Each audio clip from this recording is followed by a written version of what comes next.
Mga kaguro, magluto na tayo. Samahan niyo po ako mga kaguro. So magluto tayo ngayon ng manok na may malunggay mga kaguro. So nakaready na ang ating manok. Siyempre ang ating papaya at saka sayote mga kaguro. Dalawang halo po yan, isang sayote, isang papaya mga kaguro. At siyempre ito na rin po ang ating mga sangkap. Meron po tayong luya. Yan, kamatis, ang ating sibuyas puti, ang ating lemongrass, siling mahaba, 4 na piraso, yung ating bawang at saka ang ating nor cube chicken mga kaguro. So ayan po, magluto tayo ng tinolang may malunggay mga kaguro. Siyempre special po yung ating halong malunggay mga kaguro. Bakit kanyo? Special yung malunggay mga kaguro dahil maraming bitamina sa malunggay mga kaguro. Marami tayong makuhang bitamina sa malunggay. Sa lahat ng sangkap ko dito para sa aking tinola mga kaguro, ang special po ay ang malunggay dahil marami po siyang bitamina mga kaguro. Maraming makukuhang bitamina para sa ating katawan. So, ayan po, let's go mga kaguro. Magluto na tayo, kagabi na po mga kaguro. So, ito na po, naka-ready na ang ating, ayan, kaserola. Kaserola po yung ating gagamitin para magluto ng, mga kaguro, tinola. Ayan na, arangkada na tayo mga kaguro. Malapit pang matumba yung ating cellphone. Pasensya na po, sorry po. Hindi po timbang yung paglagay ko ng aking cellphone mga kaguro. Yung aking stand ng aking cellphone. So, ayusin ko po muna. So, yan. Arangkada na po tayo mga kaguro sa ating pagluluto. Samahan niyo po nawa ako mga kaguro kahit ganito lamang po yung aking vlog. Sana po nandyan pa rin po kayo para sa akin. Maraming salamat po dun sa laging nanonood ng aking vlog. Thank you so much. So, ayan po, sindihan na po natin ang ating kalan. So, ayusin ko lang po kasi parang matumba pa rin po mga kaguro. So, ayan na po. So, open na po natin ang ating kalan. So, pahinaan lang po natin dahil ang kasirola po ay mabilis pong uminit. So, ayan po. So, antayin lang po natin uminit na po yung ating kasirola. At lagyan na po natin ng oil, mantika mga kaguro. Hello kayo riyan mga kaguro. Thank you. Maraming salamat sa panonood ng aking simpleng vlog mga kaguro. Sa hindi po umiiwan sa akin, maraming salamat sa mga subscribers ko. Maraming salamat sa mga viewers ko. Sa mga nakilala ko pong mga, kilala na pong mga YouTubers na monetize na po. Maraming salamat dahil kahit po hindi ganito lang po ako mga kaguro ay nandyan kayo nanonood ng aking vlog at nag-comment down mga kaguro. Maraming salamat. So, ayan po. So, mainit na po ang ating mantika. Lagay na po natin ang ating bawang mga kaguro.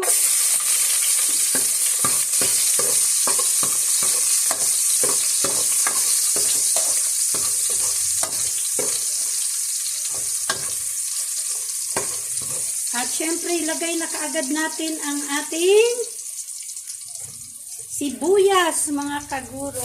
Ayan.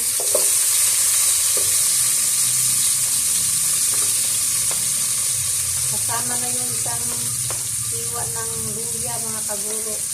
Pero okay lang po.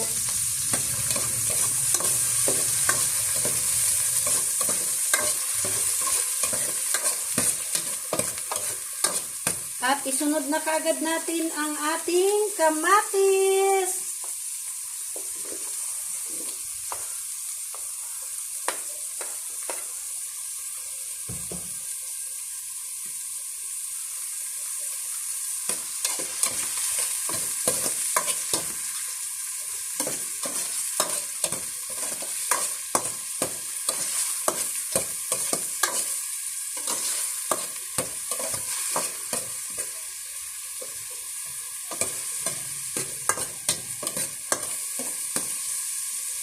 agad isunod natin ang luya, mga kaguro. Oops, pigil. Gusto na niyan sumama. Mamaya na ikaw. Ayan. So, nilagay na natin ang ating luya, mga kaguro, pampaalis ng langsa ng manok.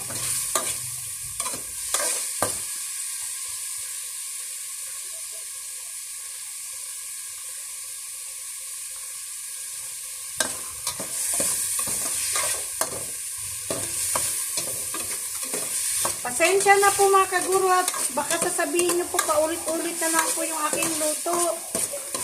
Ang aking recipe, pero wala po akong magawa, mga kaguro, dahil siyempre isang simpleng ina, isang simpleng kaguro, mga kaguro, ay yan lang po yung alam nating lulutuin. Hindi naman tayo ship, mga kaguro, na may alam talaga sa lahat ng mga recipe. Kaya kung ano lang po yung alam natin, yan lang po ang ating lulutuin.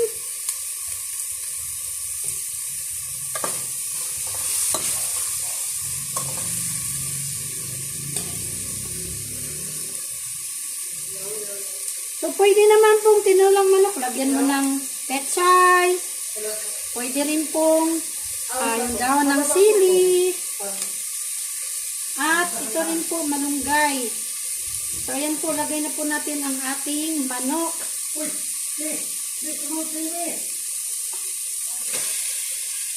Nak, si Sisi, sumunod! Sumunod sa aking anak, yung aso niya po, mga kaguro, si Sisi. Ayan, so nailagay na po natin ang ating manok. Igigisa lang po natin to saglit, mga kaguro. Tapos isunod na natin ang ating sayote at saka papaya.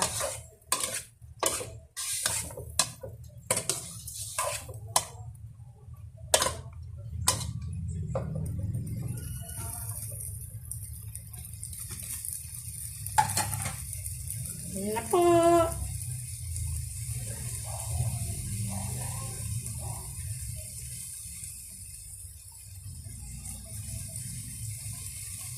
So, takpan po muna natin, mga kaguro.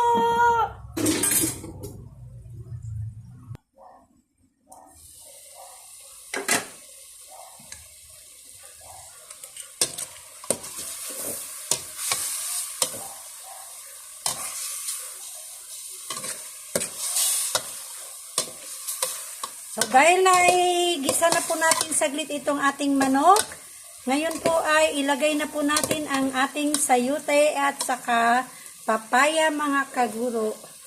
So, kunin lang po natin ang ating papaya. Ay, sorry po. Nanuhan ko po yung kaserola. So, ito na po yung ating papaya, mga kaguro. So, ilagay na po natin dito. Yan. At syempre po, halo-haloin natin, mga kaguro.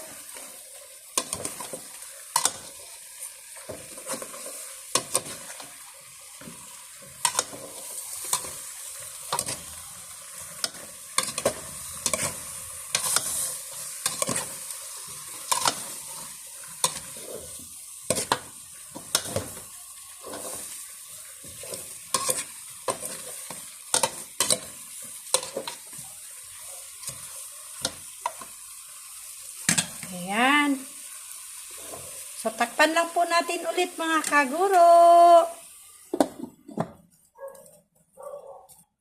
Lagyan na natin ng patis, mga kaguro.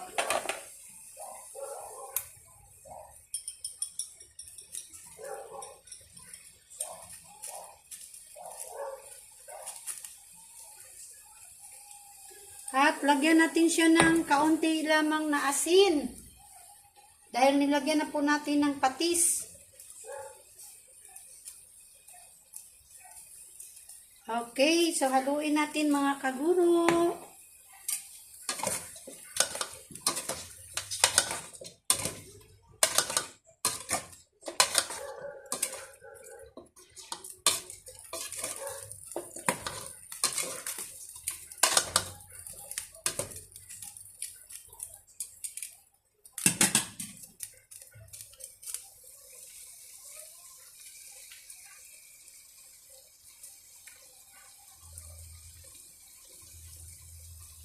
Ayan na po mga kaguro ang ating tinola. So palambutin lang natin saglit yung tapos lagyan natin ng sabaw, ng tubig para sa sabaw mga kaguro. So merong shadow ang ating kasi siya sa ilaw.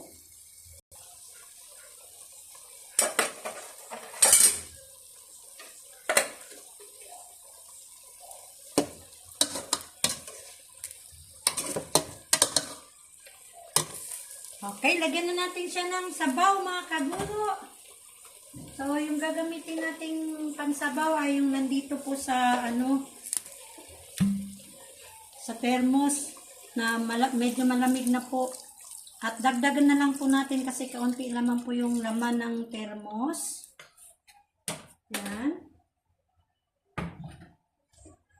Takpan lang po natin yung thermos mga kaguro. So, ayan na po.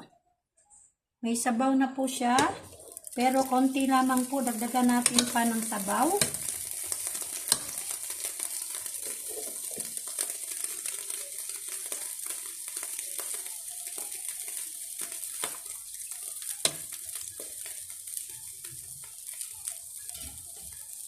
Kukuha lang po ako mga kaguro ng tubig para pandagdag ng sabaw.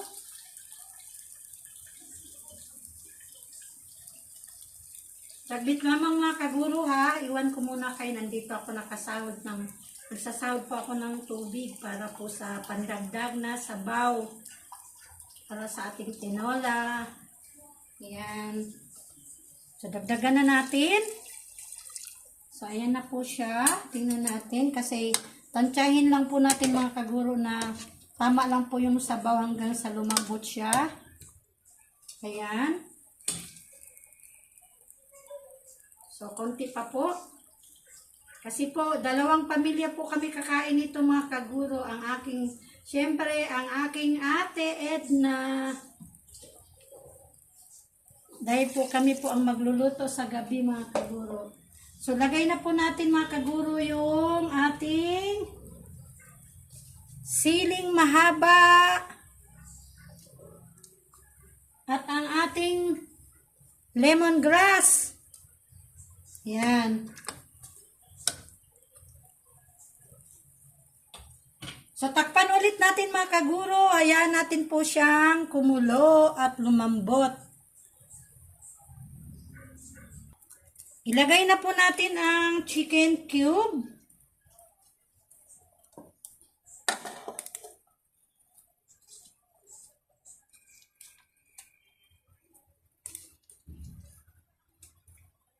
Hindi pa po siya kumulo mga kaguro. Takpan po natin ulit. Balik ako mga kaguro! Ayan, kulong-kulo na!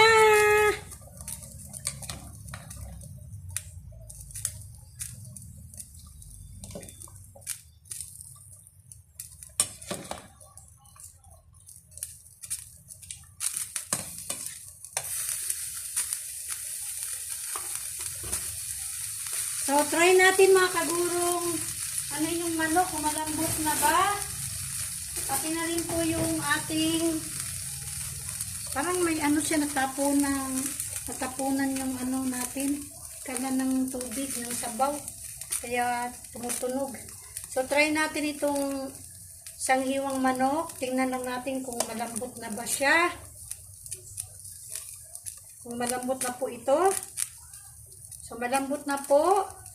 So, try rin natin tingnan yung ating papaya. Yan. Medyo malambot na rin po. Tawag ako ni Ate Edna. Yunang! Nilagay ko na kaunti lang. Nandiyan na, kaunti lang. Natanong po mga kaguro yung kaning baboy namin kasi nagtatapon si Ate Edna ng kaning baboy. So, lagay na po natin ang malunggay mga kaguro. Dahil malambot na po lahat. Malunggay, pampahaba ng buhay. Maraming vitaminang makukuha mga kaguro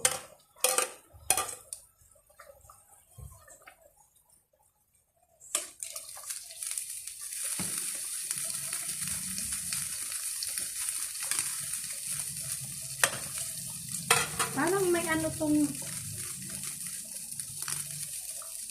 parang may butas tong ano natin mga kaguro. Oh. Kasi ito pong ating kaserula mga kaguro, dati ay may butas po ito. Tapos bumili ako ng pantapal sa butas. Konti, maliit lang naman kaguro, parang tudyok lang ng karayom yung kanyang ano. Nilagyan ko na yan ng tapal mga kaguro, pero parang may butas na naman po ulit.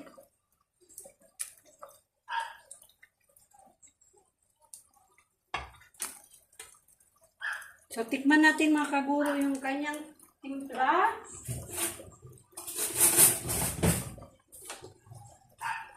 Tikman natin.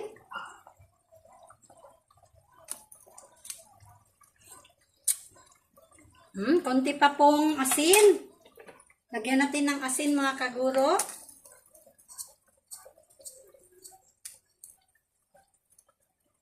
Yan. At syempre po hindi mawala yung ating magic sarap. Meron pa po ba tayong magic sarap dito? Wala na po tayong magic sarap. So, hindi na po siguro natin lagyan ng magic sarap mga kaguro kasi alanganin na po pag bumili na kasi mayroon akong nakita ditong magic sarap. Sa ano kasi naglilinis po ako, ano naman na, kaya tinapon ko na po mga kaguro. So, meron naman po siyang pork cube, chicken cube, kaya okay na po yan mga kaguro. So, takpan muna natin ulit para lumambot itong ating malunggay mga kaguro na nilagay.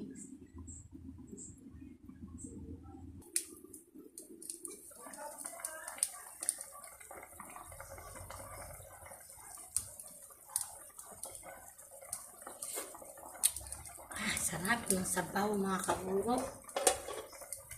Ayan, so okay na po mga kaguro ang ating tinolang may malunggay.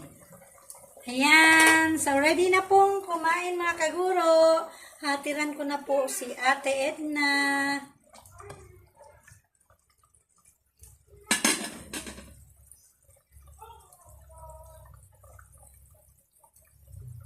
So, kuha lang po ako mga kaguro ng mangkok para kay Ate Edna.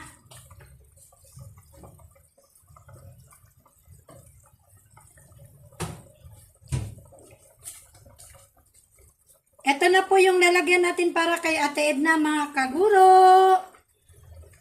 So, patayin na po natin. Kuha na po natin si Ate.